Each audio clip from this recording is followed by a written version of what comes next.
I've been thinking, what is the most boring car in the world? It's this one, or this one, or this, whatever, it's a hatchback. Reasonably priced, spacious, practical, economical, it ticks so many boxes, there aren't any quirks left for Doug to tell you about. But who knew that just by adding more power, they can turn into some of the most fun cars out there. Hey crowd, I'm Stipe, and this is a list of 7 hot hatchbacks that took fun factor to the extreme. Let's roll! Number 7. If for some reason you want to have absolutely everything in your compact car, including all of the practicality, luxuries, and all the power in the world, you must turn your attention to the RS3. That thing is as well equipped as any other luxury car, with its screens, trackpad, and a herd of skin cows covering the interior. And it looks good on the outside. But the party piece is hidden from prying eyes. Under all that cool metal, you'll find a 400 horsepower, 5-cylinder engine that, thanks to a 4-wheel drive system, catapults the RS3 from 0 to 60 in less than 4 seconds. That's as fast as most Lamborghini Gallardos. And then there's a noise. It cracks and bangs and whirls like a baby V10 prepped for racing. Let me tell you, a simple trip to IKEA can't get any more exciting. Number 6. The AMC Gremlin is by all accounts a shit car, cheap, slow, and ugly as a berserker gremlin whose ass was cut clean off with a katana. But then, someone came up with the idea to shove in a 401-inch V8 from the Javelin into this small economy car and effectively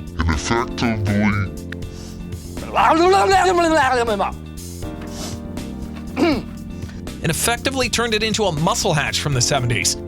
Thanks to the oil crisis, it only made 255 horsepower, which is not a lot, but still more than the Corvette. And that has happened never again.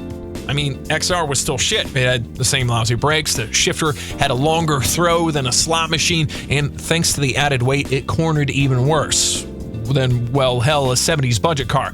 But take it to the drag strip, let that hunk of an engine rock the whole car as you stare at the lights going off. All I can say is, get ready to rumble! In a hatchback. Number 5. I believe Ford got inspired by Ken Block when they were developing the Focus RS because this car is anything but serious. The flamboyant exterior is more fast and furious than functional, with all its excessive intakes, outlets, blades, and whatnot.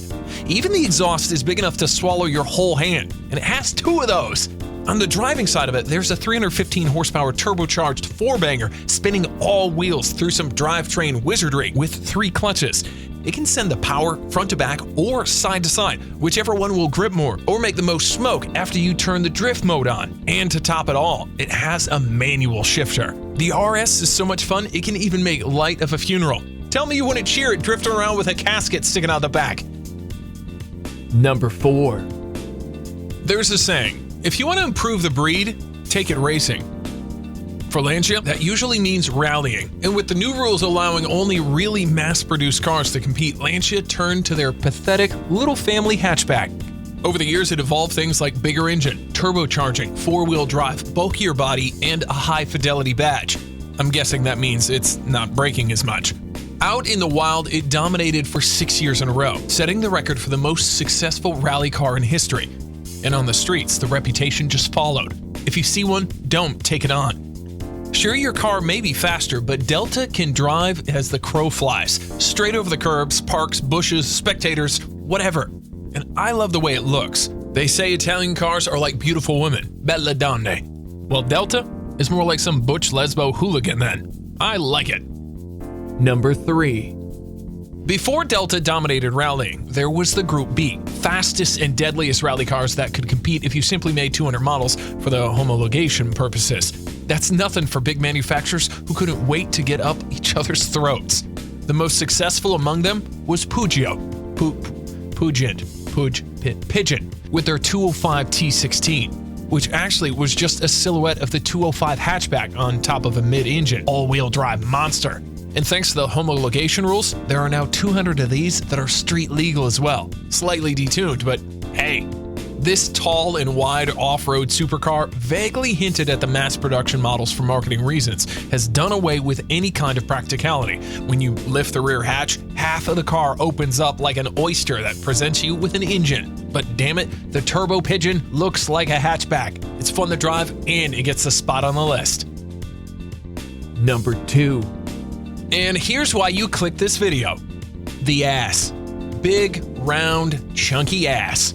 I didn't quite like this car when it came out more than 15 years ago, I must admit, but today, the ballsy ass design looks more modern than most new cars.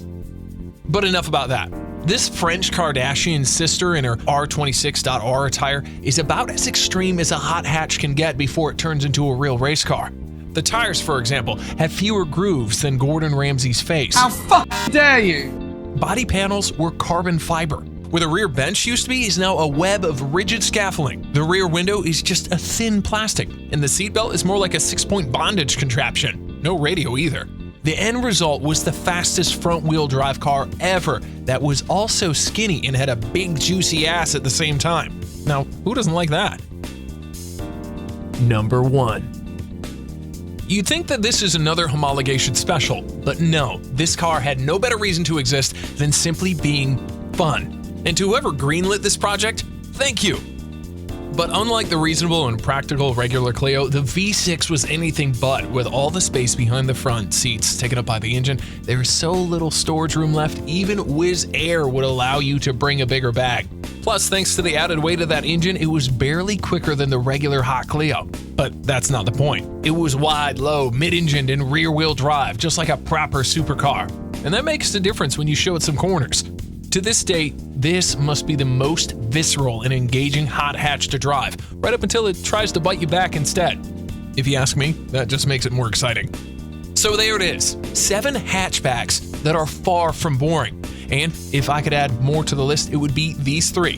Can you recognize them? Write down in the comments.